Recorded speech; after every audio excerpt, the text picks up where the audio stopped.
Hürmetli konaklar, hoş geldinizler. Dear guests, welcome to the third lecture of the lecture series of Department of Kazakh Language and Turkic Studies.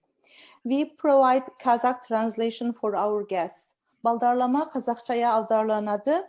You can choose Kazakh in the image of the globe on your Zoom screen.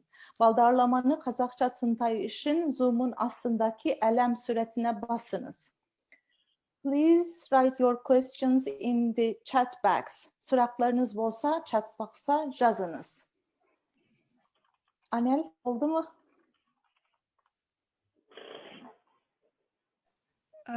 Yes, I guess.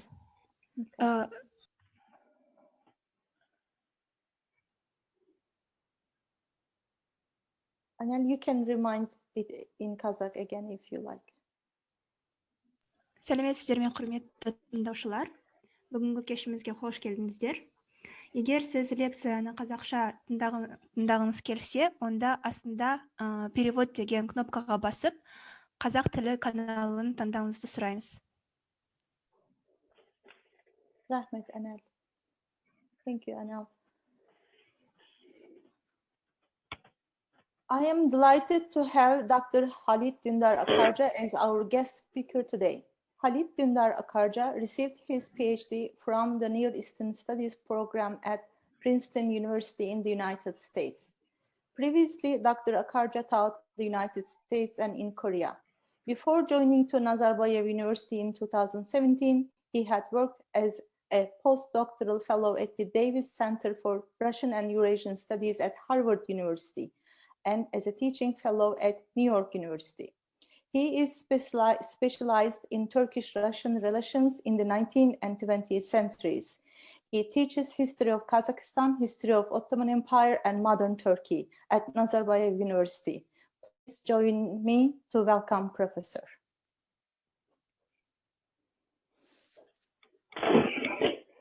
Thank you very much, Dr. Güven, for the nice introduction and for giving me the chance to try my hand on introducing a topic on which I'm actually not specializing, but since I am now teaching the Ottoman history courses at Nazarbayev University, I am myself trying to incorporate the importance of the plague to understand the historical development.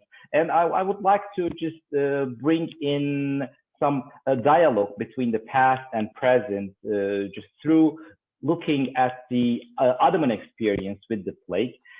So I hope just it'll fit in the general framework of our talks, and it will give all of us, including me, some more food to think for, and then just in our future studies, try to incorporate this into the study of history. In my own work on First World War, for example, this is again diseases.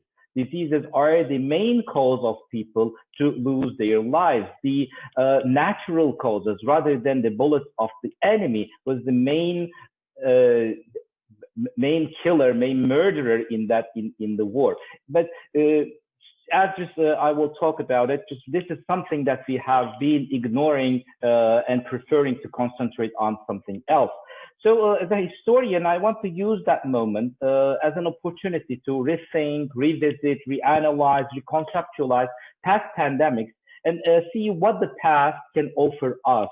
Because as all of us are aware, we are now going through a pandemic, and surprisingly, or maybe not surprisingly enough, our reaction, our dealing with that pandemic, actually not so much different from how the people in the past dealt with it.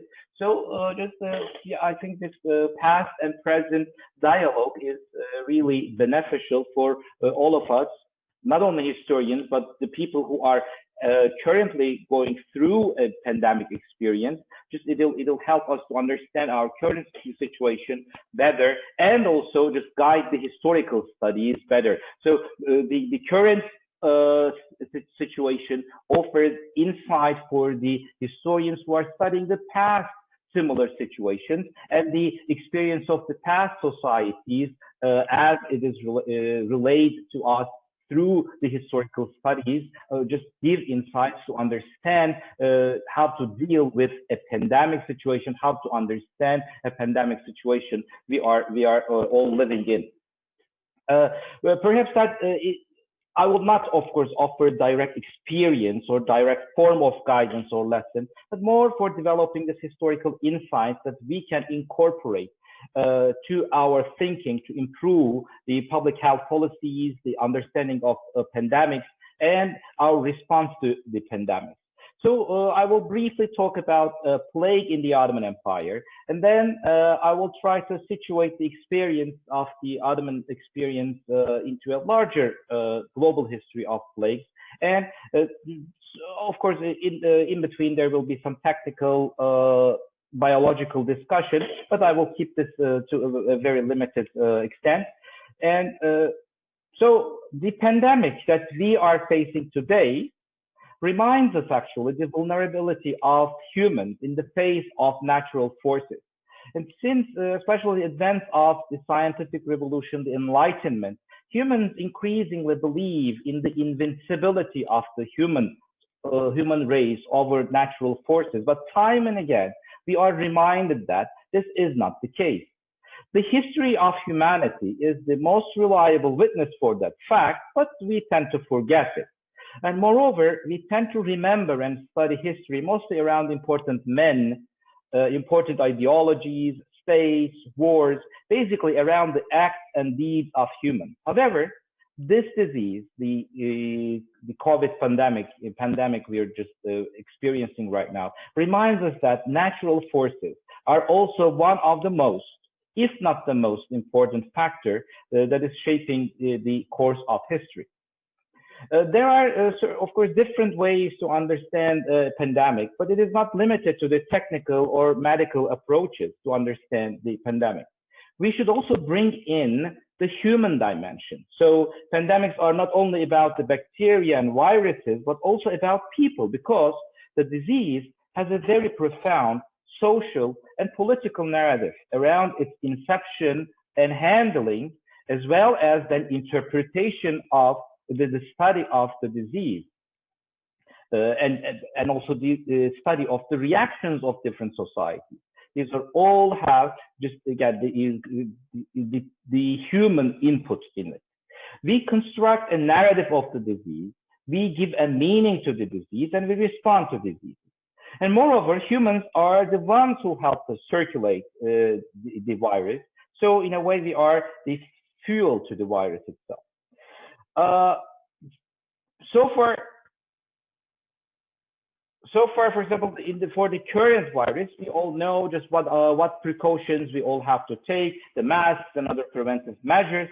And the historians writing the history of 21st century would be at a loss to understand, for example, the US politics, if they would miss the impact of COVID-19, when the most powerful and advanced state is about to founder because of this virus. The incumbent president is losing an election mostly because of his blunders, the blunders of his administration in the handling of this disease. Hopefully, with a vaccine soon, we may be in a much better position to control the pandemic. But at the same time, again, historians offer a dialogue between the past and the present and tells us about the process of endings of pandemics. Will this vaccine be the magical magical potion that will end and dissipate that virus or not? And what does it mean for a pandemic to end? When does it end? Is it when the WHO announces that it ended, or individual states that declare mission accomplished, we have just persevered and are victorious over the virus? Or there are other processes that we have to pay attention to. If you look at the works of the historians in that regard, they have very pessimistic insights, because pandemics actually do not end and turn into endemic diseases which recur over certain intervals. The pandemic diseases can turn into seasonal diseases. They don't end at the same time in every place, and perhaps there will be a gradual decline in different parts of the world in different times. But as long as the virus is present in some community and circulating among human societies, we will never be safe. And maybe so this applies to the COVID, for example, at the current situation. But maybe in 5 years, another pandemic will occur, and if we will not take any lessons, both from the current and the previous effective and ineffective measures that we have taken as a whole human just community of the world, the same blunders, the same mistakes will repeat again, and we will be again defenseless against another new virus that may happen in a few years, especially concerning the climate changes and the interconnectedness of the globe. I think this is what the historical insight can just make us more pessimistic about that outcome. So perhaps the very fiery pace of a pandemic will gradually fade out, but the disease pathogen will still continue to be with us. And this brings us to the relevance of the Ottoman experience with pandemic, namely with the pandemic of plague. It was a very unique experience that needs to be taken seriously by those that study the history of the disease and the history of the plague in particular, because we see the longest recorded history of this disease in the example of the Ottoman Empire. Almost the whole life of the Ottoman Empire is a series of new outbreaks of this disease. This experience is important because it can give us insights about the long-term behavior of the disease we are currently fighting today. Also, the current struggle of the peoples to fully grasp what the threat of the current disease, the inability or reluctance of many people to follow scientifically proven simple preventative measures help us understand the problems that the previous societies had. The value of a dialogue between past and present is very much tangible right now. In recent years, we have seen a boom in the studies dealing with the importance of the plague in the history of the Ottoman Empire. And I built today's talk on these recent works, like Nükhet Varlık's very important book and a series of articles on that, Birsen Bulmuş's PhD dissertation and book that came out of the dissertation. The same applies to Yaron Ayalon's work and Sam White's articles. They have written important works that improve our understanding of the disease and the Ottoman experience with it.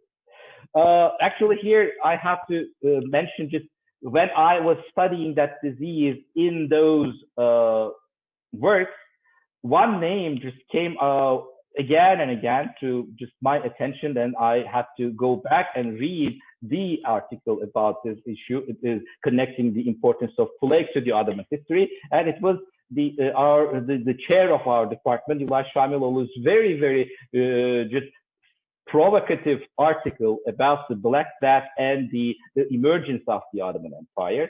So also its impact on the Turkish civilization.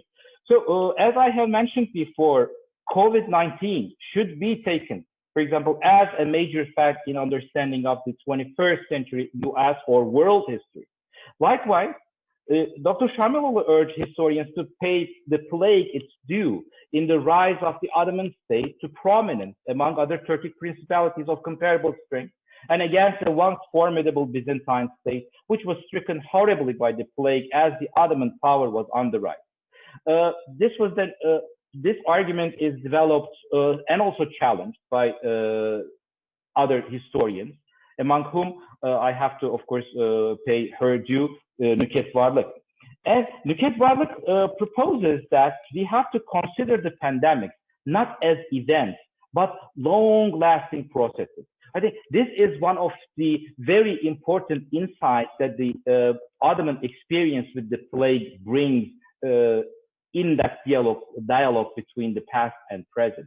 Because we as humans, we are just so impatient and also just want to use and exhaust things very quickly. And we want to look at the natural disasters as events that happen in a short period of time, of course, had an impact on the history, but then we will move on. With Varlık studies, we are reminded that, no, sometimes we have to also take into consideration some natural forces, some natural disasters that linger, and linger meaning just for centuries. So this differentiates the pandemics from other natural disasters. And so it is really instrumental for connecting the past pandemics, and important to understand the current one as well as the past ones, how centuries-long disaster can impact individuals and societies and states. This will be an issue for us also in the future, as this pandemic will linger on probably, and we will meet with new ones in the future. Also, another important insight from the Varlık studies is that the importance of defining them as a global phenomenon. Pandemics, as it is in the name of it, does not affect only one part of the world, but they do affect larger sections of the world. So when we study them, it is important to keep an eye on the larger geographic definition and experiences of the disease. So far, I will just talk about this a little bit longer. So this Varlık study was actually as a reaction to the Eurocentric analysis of the Black Death. All the images that we have about the plague, it was actually the second pandemic of the plague in the world history. The first one being important, for example, bringing the end of the Roman civilization and the Roman Empire, the Justinian pandemic, and then the third one will come in the 19th century. But for the second pandemic, our focus, based on the studies, are mostly on the experience of Europe. So here, those studies that I mentioned, bringing in the Ottoman experience, are very important to expand our understanding of this second pandemic, which may have ended in Europe by 17th century or early 18th century, but stayed on in the Ottoman realm until the 20th century. So with a global perspective, we could see that plague did not have the same features everywhere.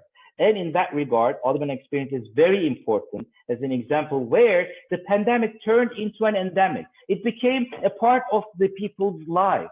It was always there. Maybe in one city it was more severe, like the one behind me. It is late 19th century Trabzon, one of the, again, centers of the plague infections, because it was a port city in Black Sea, and it usually just rapidly developed in the port cities in the Mediterranean, in the Black Sea, in Istanbul, of course.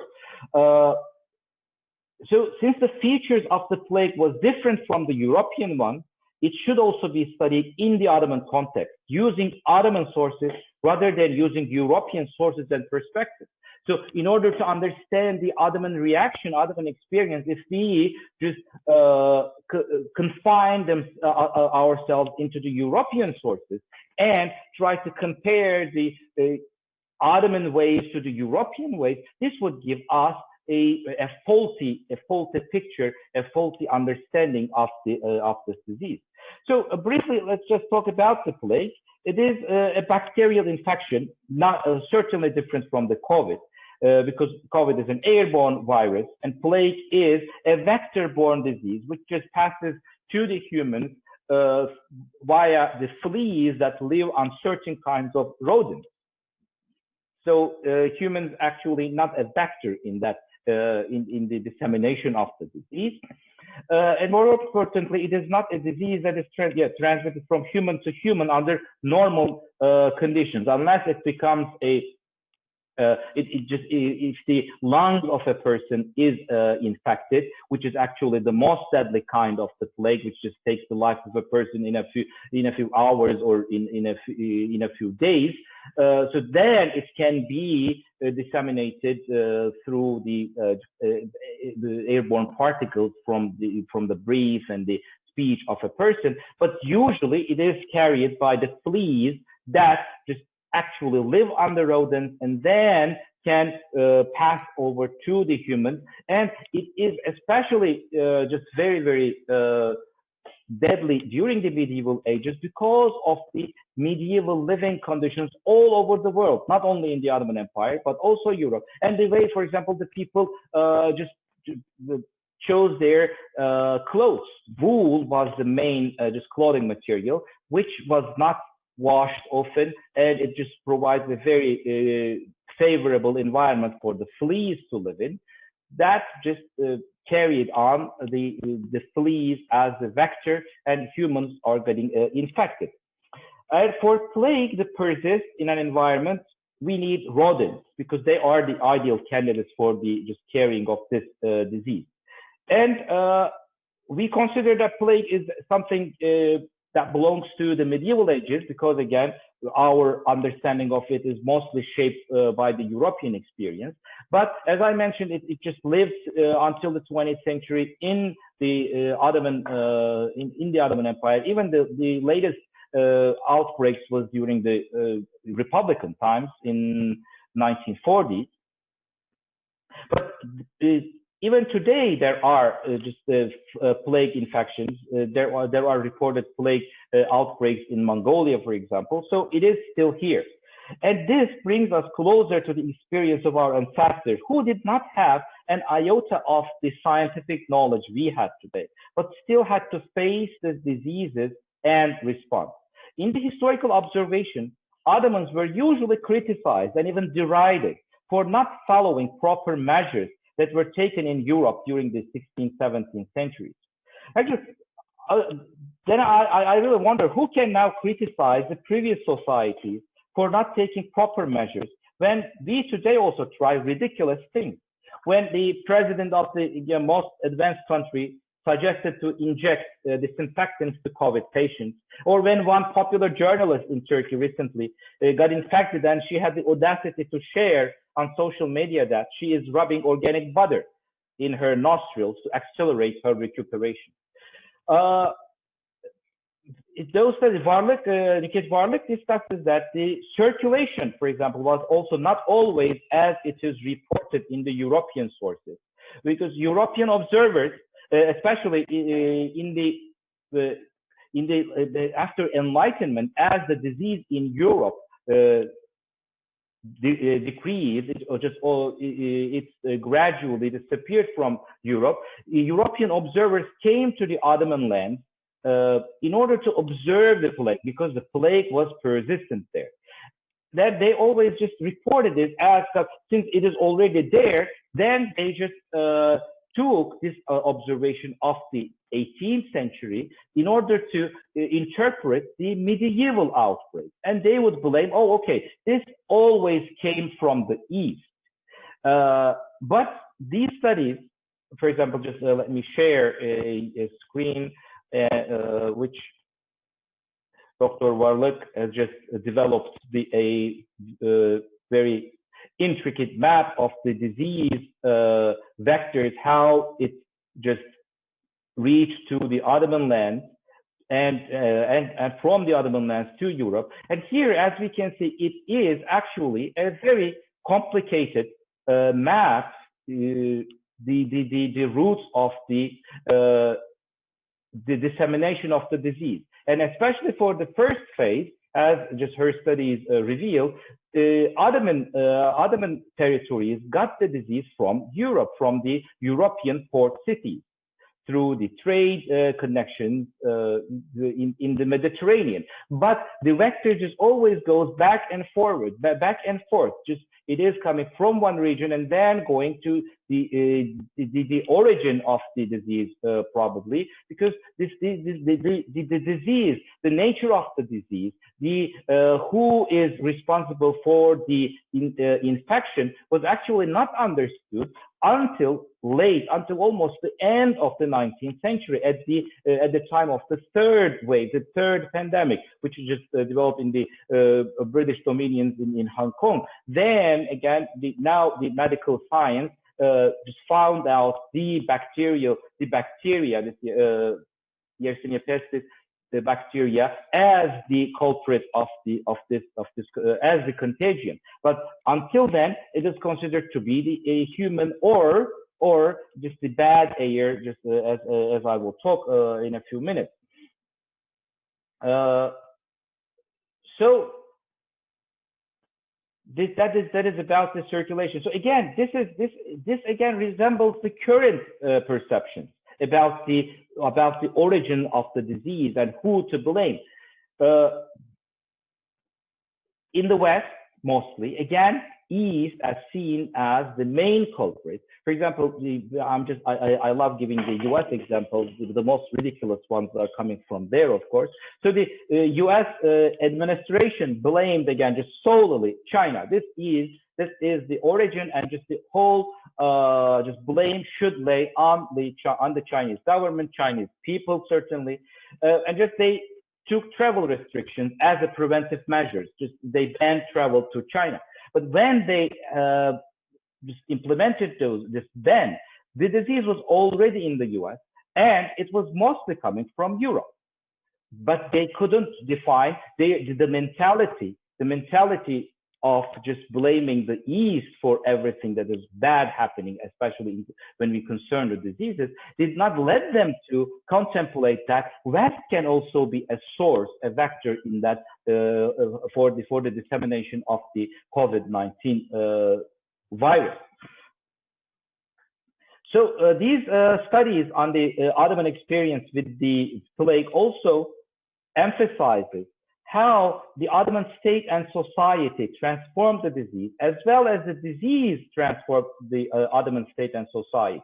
The plague entered the Anatolian lands in the 14th century, right at the time when the Ottoman state was emerging.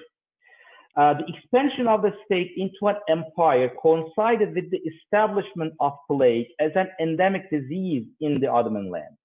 And the expansion of the Ottoman state, the increase in the urbanization under the Ottoman rule in the territories that the Ottomans ruled over, the trade networks both on the sea and on the land that flourished under the Ottoman Empire immensely contributed to the rapid dissemination of the disease.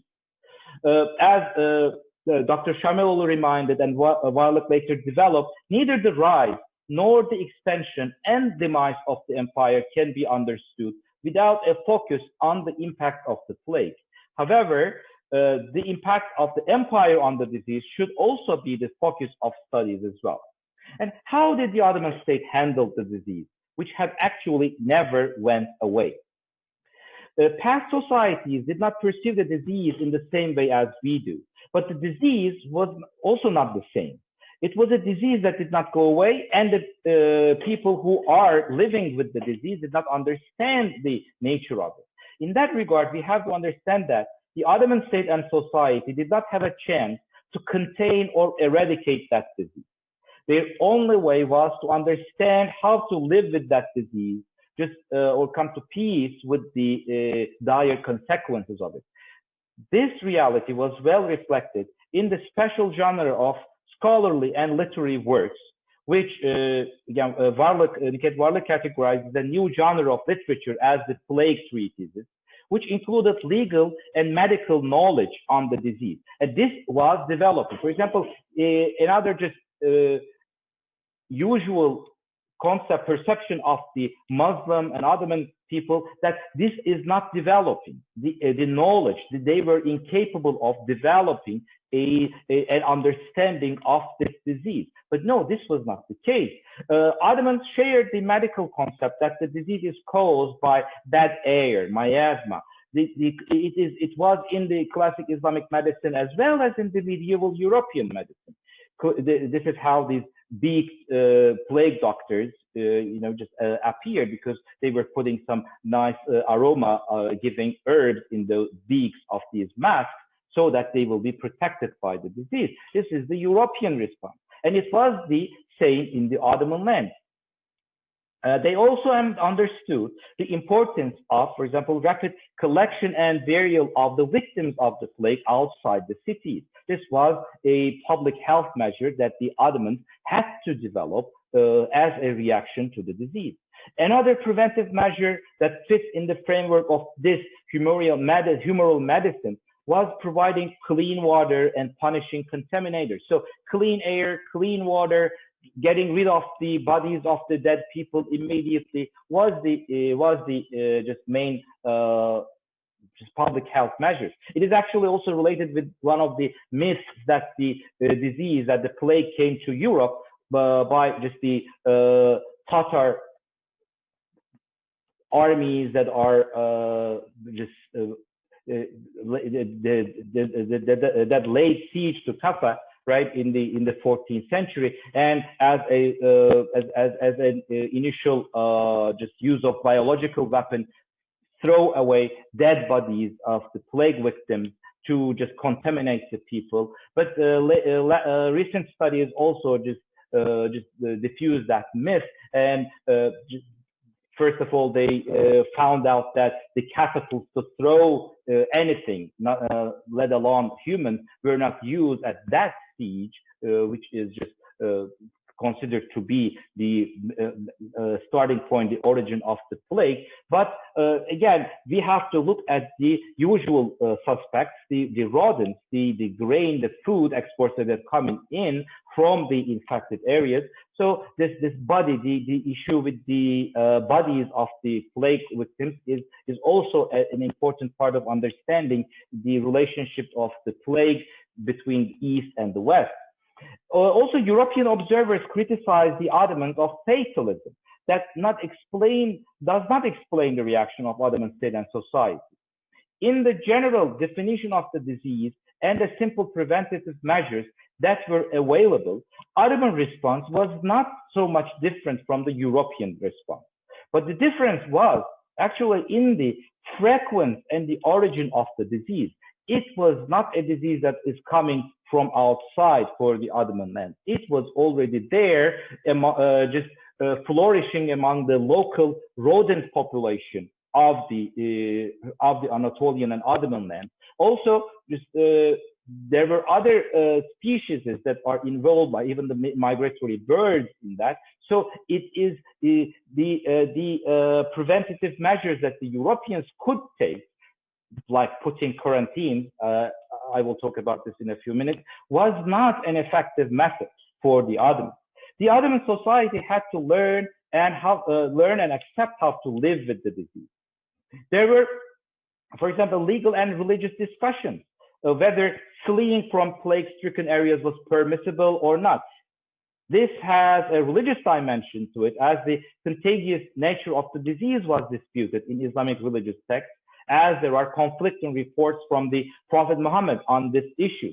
The emergence of Islam as a religious and political force also coincided with another plague pandemic, the first plague pandemic.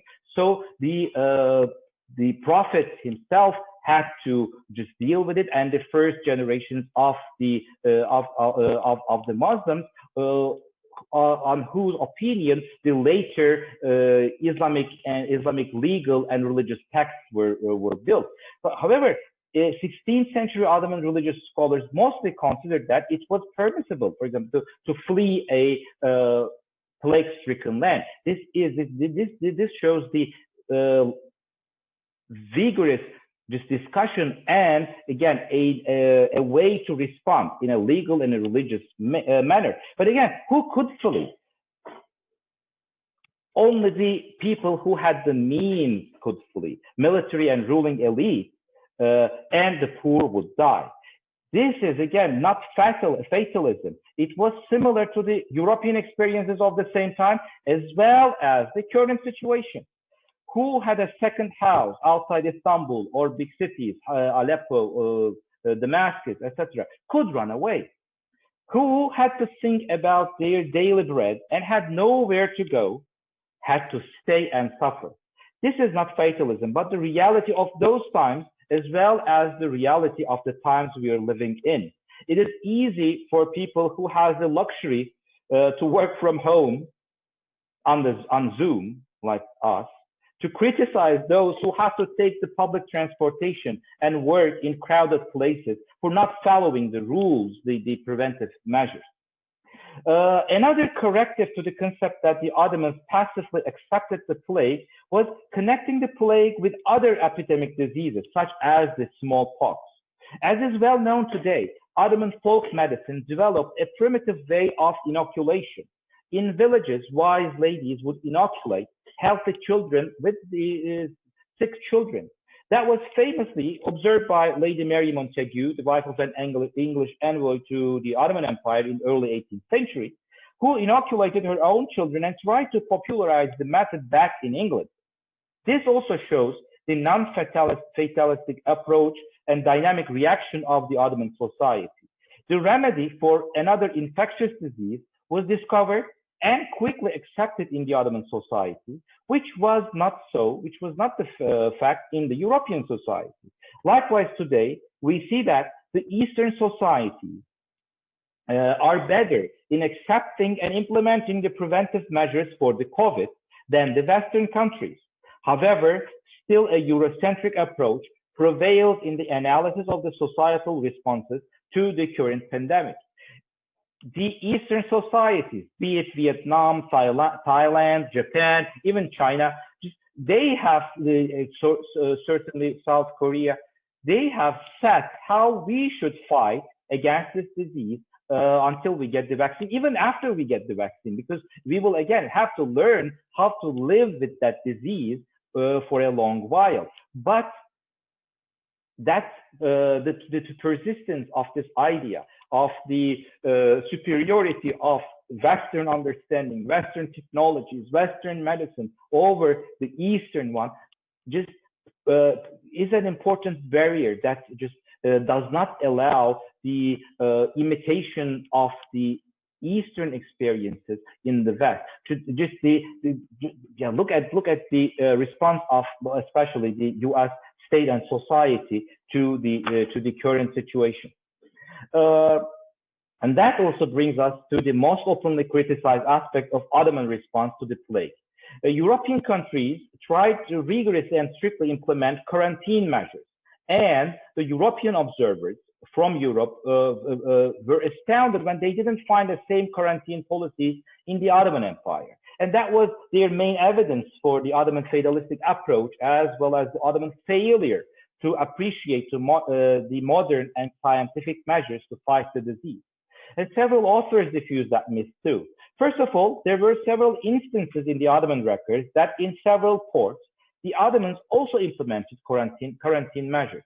However, as you can see in that chart, let me share my screen again.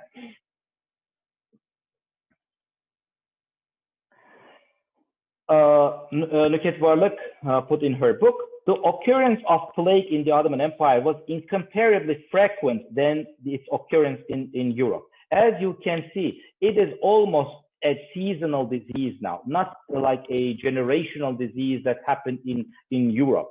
And in the Ottoman realm, the disease became a seasonal disease, whereas in Europe it was happening in longer intervals, and its occurrence is a shocking event that instigated radical measures.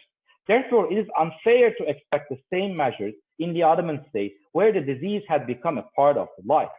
Moreover, as Varlık pointed out, quarantining humans and domestic animals was actually not an effective preventive measure, as the main vector of the disease was rats and other rodents. it was not possible to quarantine the rats that carried the disease into cities. In addition to that, the disease was not brought in from outside to the Ottoman cities, but mostly the animals, the wild rodent population was the perennial host for the disease. The time period when quarantine measures were implemented in Europe coincides with the advance of mercantilistic and protectionist economic policies. This mentality did not exist in the Ottoman state, as Birsen Bulmuş very convincingly discusses in her book. When the disease was mitigated all over the world in the 19th century, it was not because the Ottomans started to implement the modern quarantine measures. They tried to do that, but mostly because of the changes in the modern infrastructure of the cities and the changes in the sanitary habits and the clothing material for the humans. As it was happening in Europe, the Ottoman cities also started to have better sanitation. Domestic animals were kept outside the cities, rat population was pushed underground, and wool was replaced by cotton as the main clothing material. Before that time, as I just mentioned before, woolen clothes provided a favorable environment for the fleas, as they were not washed as often as the cotton clothes of the 19th century after the Industrial Revolution, the Textile Revolution. So, as I have mentioned, pandemics have a long-term history, and it is certain that we will see more pandemics in the future because of the environmental changes and because of the global connectedness of human societies and because of our inability to learn from current or past experiences. The current pandemic will most likely turn into a seasonal disease. We will have to live together for a long period of time. Therefore, the experiences of different societies are instructive for us to have a better understanding of the global nature of pandemics rather than focusing on one region. I would like to thank everyone for your attention. I'm ending my talk here. Thank you very much.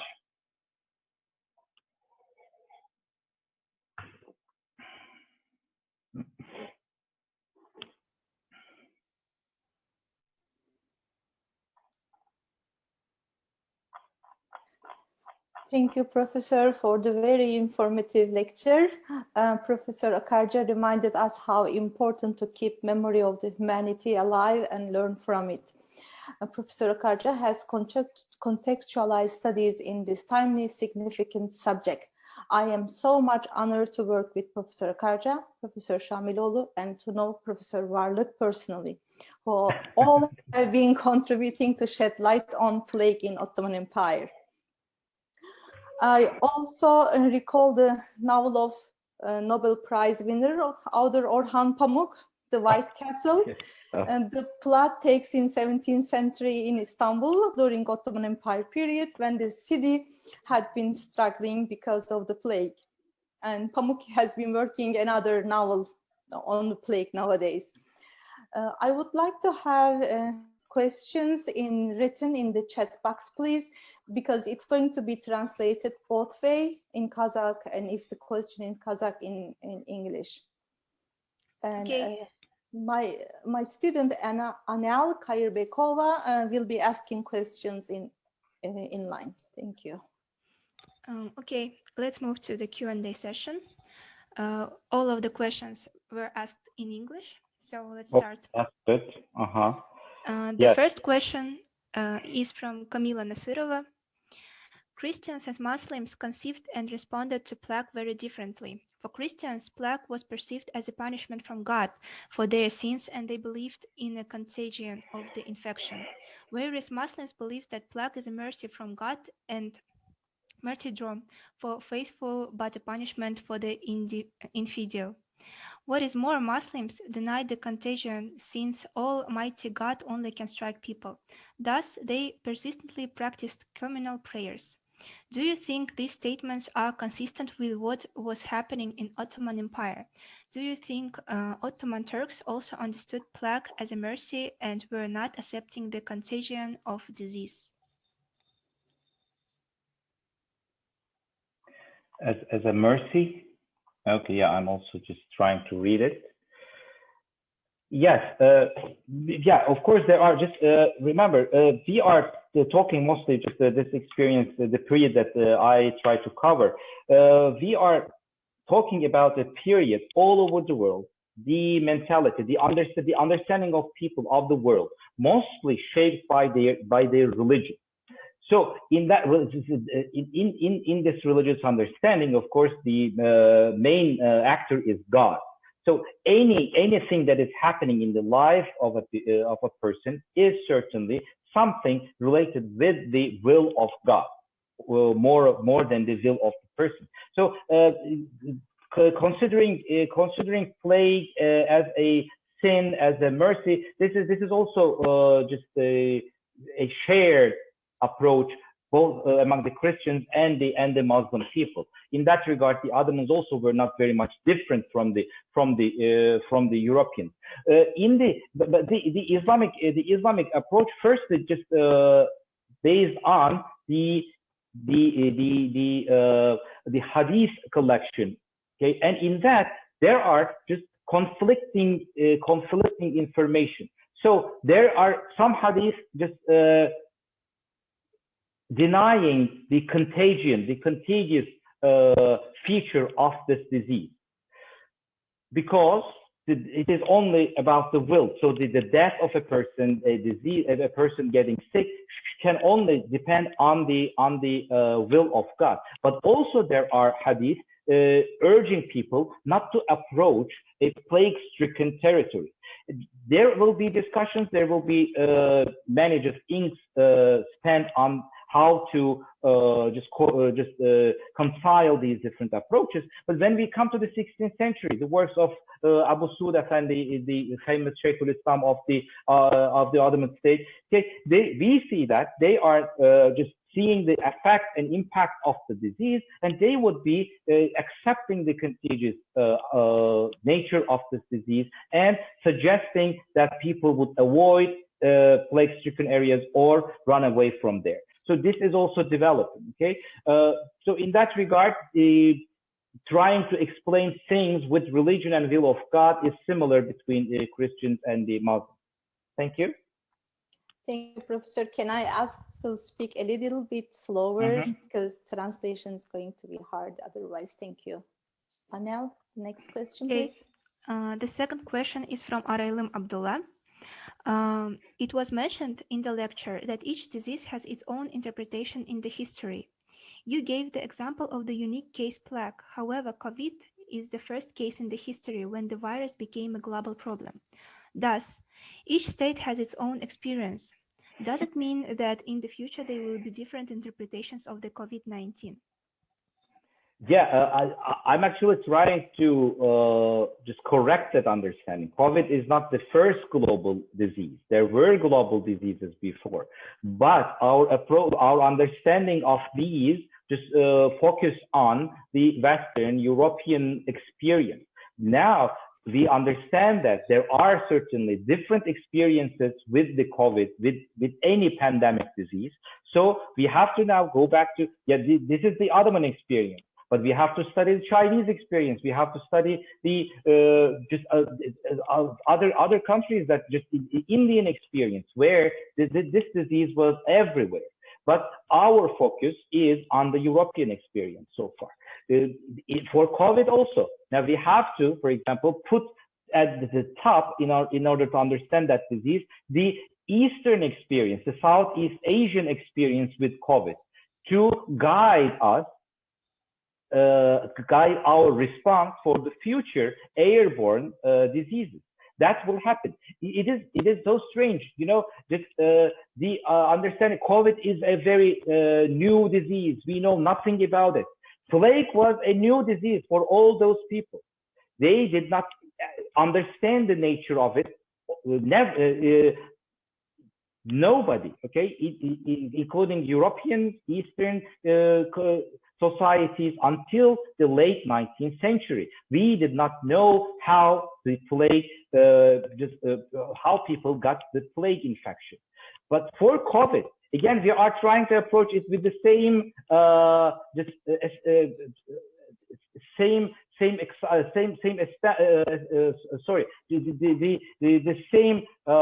problem, same approach. We don't know. Actually, no, that is not true. COVID is a very much studied airborne disease. There have been very similar viruses.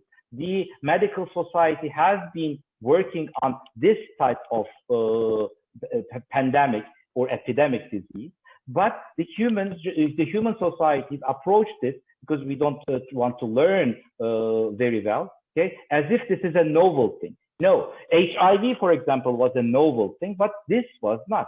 This was not. So yes, there will be different responses to the diseases because we, as a human collective or a global collective community, do not want to learn from the experiences of each other. But I hope the World Health Organization will be even more just strengthened in the future, and will make all the successful experiences of the Southeast Asian countries, for example, as a guideline for the rest of the world, and they will learn from that experience. Thank you, Professor. There is one more question from Camila. You have mentioned that Ottomans considered the quarantine as not effective measure. Do you think it is connected with a religious standpoint Muslim could have, according to which only God can strike people, and thus there cannot be human-to-human transmissions? The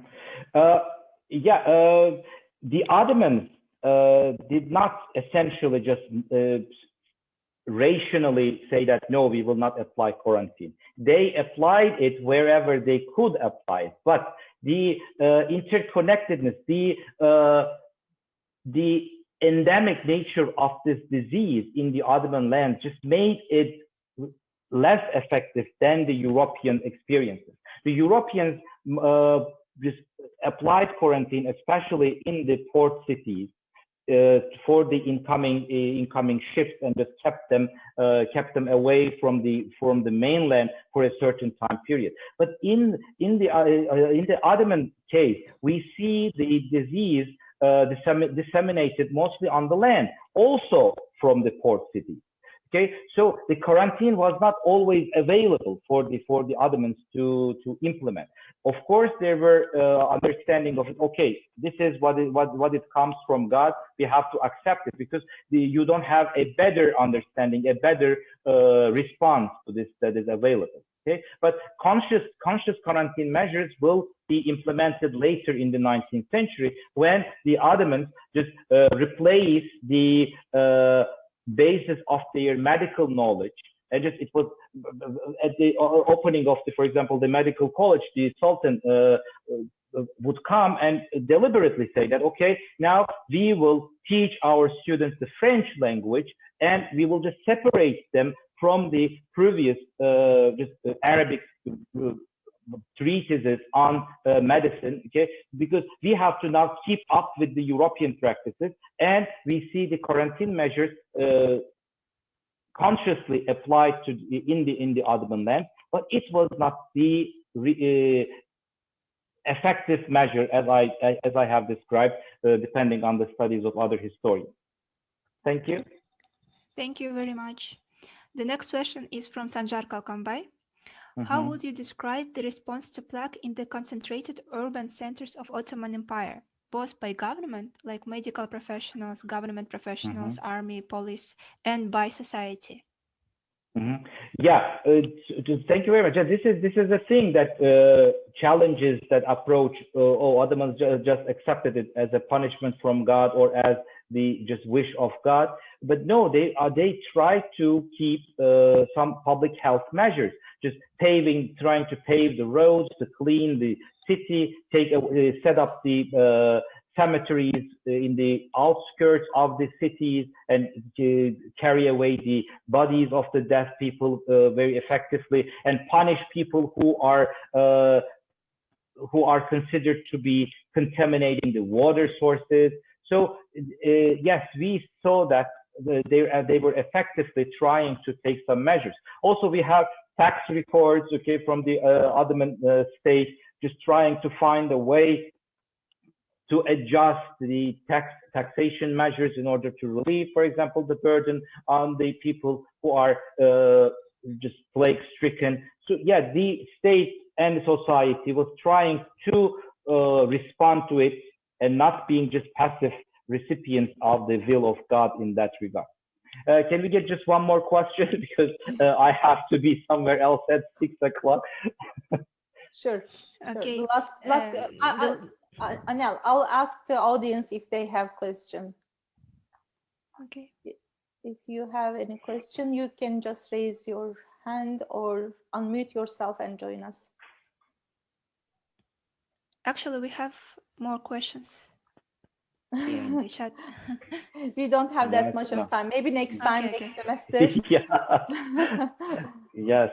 Okay, one more question from the chat box, then we will finish the lecture.